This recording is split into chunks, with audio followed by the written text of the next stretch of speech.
আমি দেখাবো fish fry আর fish কবিরাজি।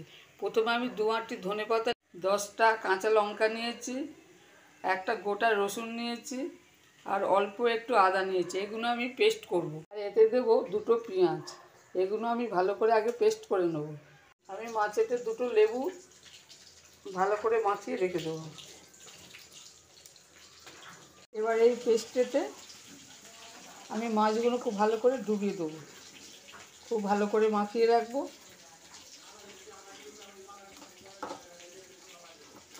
মাখিয়ে 2-3 ঘন্টা রেখে দেবো।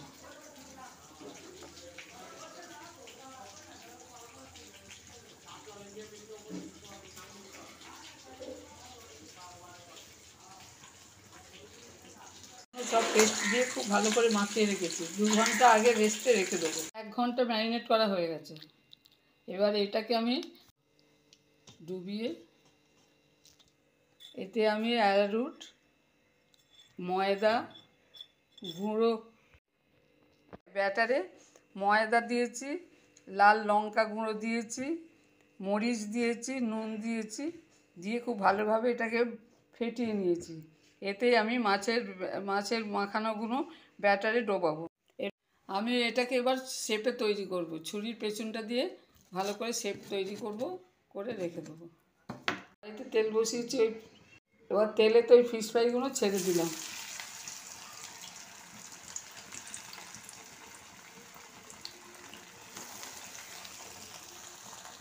একটা পিঠ হয়ে গেছে, আমি আবার আর একটা পিঠ উল্টে দিলাম। আমি ফিশ কবিরাজি করব, এই জন্য একটা ডিম আমি খুব ভালোভাবে ফেটিয়ে দিয়েছি। আমি এবার তেলেতে ডিমটাকে এরকমভাবে ছড়িয়ে দিচ্ছি।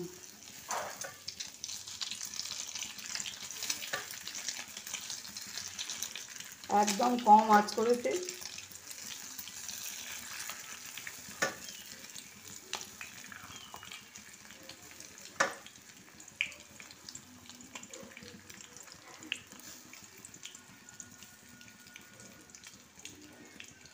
এবার এতে আমি এটা দিয়ে দিলাম।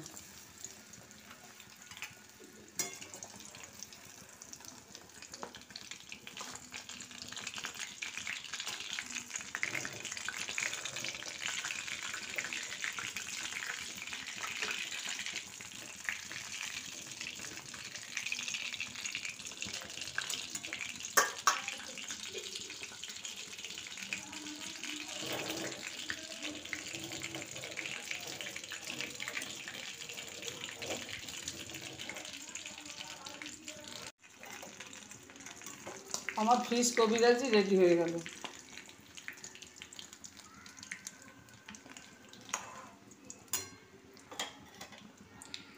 আগে ফিশ কাটলেট করলাম, তারপরে ডিম দিয়ে ফিশ কবিরাজি করলাম। যদি এই রেসিপি আপনাদের ভালো লাগে তাহলে অবশ্যই শেয়ার করবেন, সাবস্ক্রাইব করবেন। ফিশ কবিরাজি যদি আপনাদের ভালো লাগে তাহলে শেয়ার করবেন, সাবস্ক্রাইব করবেন।